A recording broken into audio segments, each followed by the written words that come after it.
Let's see if I put those down. Well, let me get my hands back.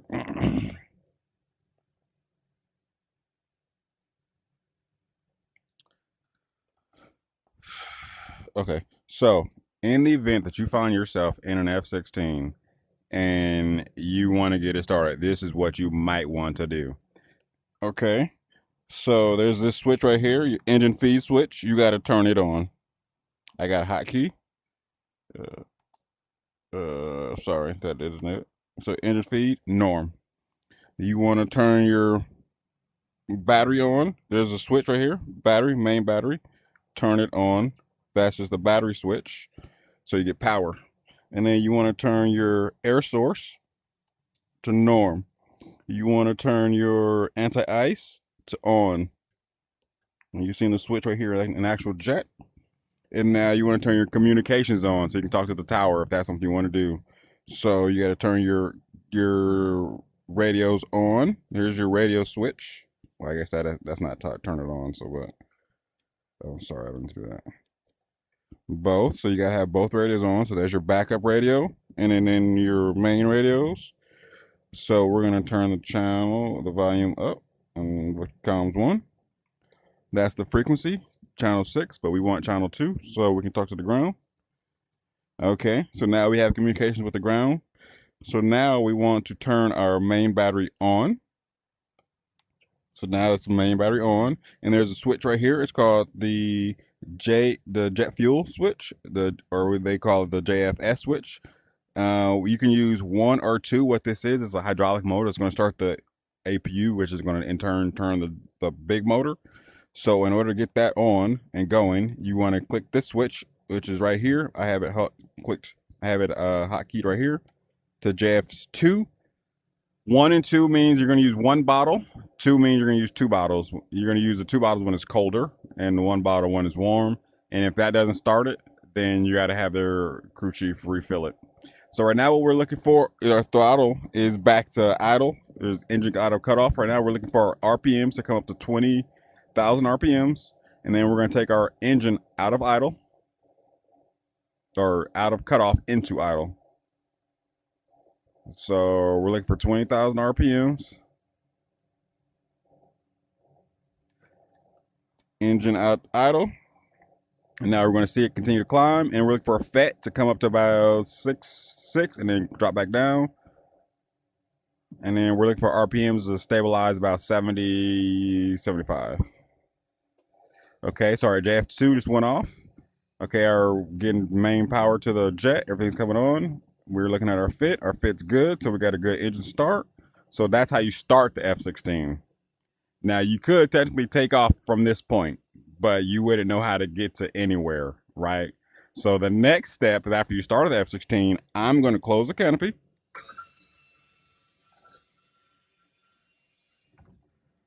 We'll lock it down, and I'm going to do some tests. So in this back side of the F16, there's a bunch of test panels. There's the test panel. So we're going to hit this one first. That's the first button in the back. And you're going to see we got, oh, let's clear these indicators first. Misty, chill out, yo. That's my dog in the background. So we got, only caution we have is our seat's not armed. We're under a cover, so we're not going to arm our seat. So we're going to go back to that test. I got some hotkeys here. Push the button in the back, and we get the overheat. We got engine fire. Next one, oxygen low. And then we got one back here. Probe heat. We should have master caution. And then we're going to check all the bells and whistles.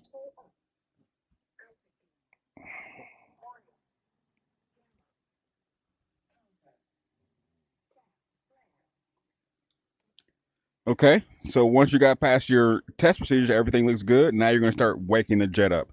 The first thing I'm going to do is I'm going to remove the ground safety pin, and I'm going to do this EPU start. So what you want to do now is you got to, not EPU start, but you want to make sure it works. So the EPU works. So the EPU is another starter in case the engine fails in the air. You want to make sure it's off, put it back on, and you want to hold the brakes, and you're under blocks as well. And you want to tell everybody because it lets off this really bad gas. I forget the name of the gas. It's a hydrogenous something or another, but it's really bad for humans. So once we get past 80, there's a switch you want to press over here, but it's a hotkey on my HOTAS. Yellow light, air. We're looking for green light. Green light, good. And we can turn that off. Bring the engine back down to idle. Okay, so after that, now we can wake it up. So now I'm going to start putting on electronics. Move. This is their computer stuff. And you can see those are being actuated back there. I'm going to turn this on. This is how your this is a part of your if, but this is a part of your link 16. This is how your friends and foes can find you. So right now everything's starting to come alive, and the next step you want to do is wait for the DED to come up. And once the DED comes up, we're going to go ahead and get it to where it's got can start receiving information. So okay, now it's up. So we're going to take this switch here, the align switch, and we're going to turn it to norm. And what we're going to see is going to start aligning. So what this is before we put our seats in our butts in the seats, we did mission planning and we put on a computer, a tablet essentially, and then we plug that tablet into the computer, boop, and now this is trying to align to where it's at. And now with that tablet that we just installed in the computer, we're going to go to DTE, and link 16 is required. That's good. And we're going to load that information. And now the F16 is going to load all the pertinent information that we mission plan for in our mission brief. So while we're waiting for that to come up, we got some other checks we should be doing in the jet. So let's clear these cautions. Okay, so no cautions, just our seats up, which is unarmed because we're still under canopy. That's doing its thing. So once this loads up, then we can switch from our backup radio to our main radio. So right now we're on our backup radio. So I think that is done. Yep, that's done. So let's switch from our backup radio to our main radio. We're going to put that on comms 2, enter. And I'm going to switch my backup radio back to the battlefield channel, which is 6. But we're not using it. But that's in case we lose our electronics and I do need to talk. I know my backup channel is on the combat freak already. So now I'm going to cursor over so I can see my wins, but obviously I'm not getting anything because I'm in shelter. So that's clear. What I want to do now, we got some bombs on here. So I'm going to go ahead and set up my jettison. And the event that I do need to jettison these munitions. And we're going to release everything except the rack. The L88 is the actual rack. And you got to press that. Boom. Okay, so our DTE is loaded. Well, they be there. That's just a distance from the ring. So this computer's coming up. It's running through its bit test. It's called a bit test. So while that's doing its test, we're going to go ahead and test the system. We're going to clear the system first. So these are all the faults that might have been in the system previous. Oh, sorry. We're going to clear those. Then we're going to run a another test. It's a flickus test. So the F16 is a fly-by-wire. So the pilot doesn't actually control the aircraft, but the computer controls the aircraft. The pilot is making requests to the aircraft. So right now, what the aircraft is doing is it's checking all its flight control surfaces. It's going to move them and make sure they're all in good working order. You can see the, I forget what those stabilize. Okay, you got the slats in the front and you got the flaps in the back. You can see those moving. Everything looks good on that side. Everything looks good on that side. Let's see if we can see the tail. Tail's moving. Yeah. Tail looks good. So once again, the F16 actually flies and you're making requests. Okay, so that's good. So we're gonna go. There's these buttons like okay, that light just went out, which is good. So we don't need this one. This button 2. So we're gonna set our altitude. We're gonna set this for 14,000. This is the area of operation for South Korea. Well, I'm sorry, I should have identified that earlier. We're in South Korea. This area, we got to set it for 14,000 to let us know if we go above that altitude. We got to adjust our altimeter. So that's good. So steer point 4, if we want to do our steer points manually or automatic, once we get to them, we can have it, the jet will, it's on auto. So once we get over that point, it's going to automatically go to the next steer point. Okay, that's good. Cruise, like this is good information. Like you're out in the battlefield and you want to know like how long it's going to take you to get to a certain waypoint.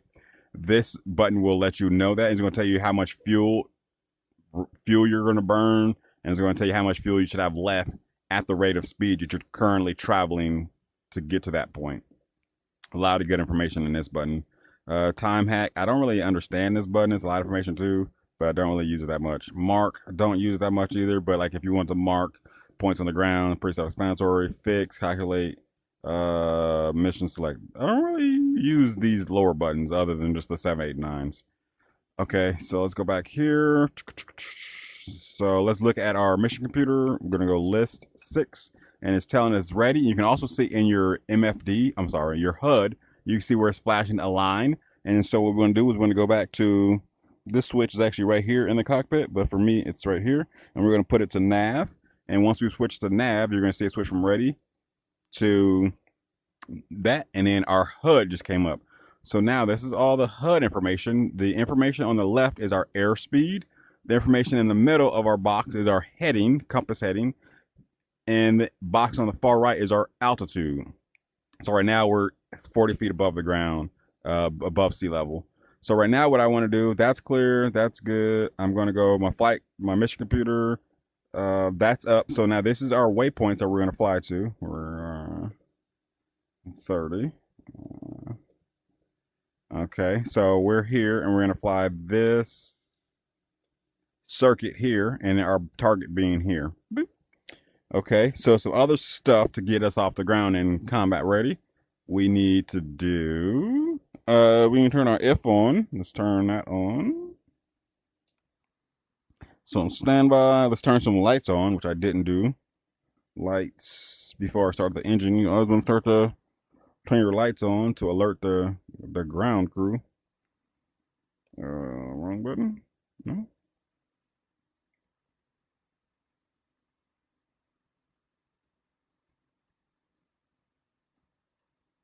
Okay, lights are on. Trim, let's check our trim. And that's back here. You can see the pitch trim and roll trim. And that's controlled by this button here, the trim. So nose down, nose up, no, tilt left, tilt right. And we're gonna clear it. There isn't a clear trim button. They would physically have to just adjust it like this to zero it, but I've got a hot key to zero it out. Okay. We will go ahead and turn our countermeasures on. Get that system going. Get our RWS powered up. That's the RWS. Okay. We're way over time. So we need to push. It's 8:13. We should have pushed by 8:10. So we need to push.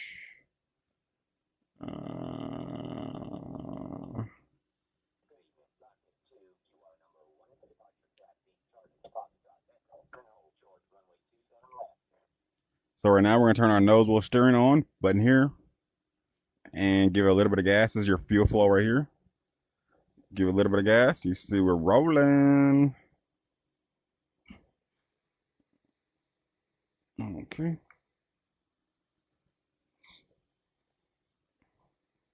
Okay. Looking good. And then now that we're out from underneath, we're gonna go ahead and arm our ejection seat. Let's disarm. Okay. And now we're gonna go ahead to runway 27, which is right in front of us. It's going that way, but we had to go to the far end. So you don't see any numbers on the speed because you won't see any numbers until we get to 60 knots. And so how to tell your airspeed on the ground, you got to press list. Something I forgot to do too is to my HMCS, my helmet mounted queuing system. List 6 will get you your ground speed, 12. So we want to stay below 20.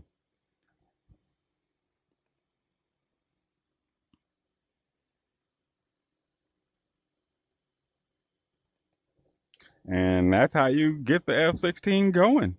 If you want me to go further in depth, just let me know. Holla at your boy, and I'll share as much information as possible.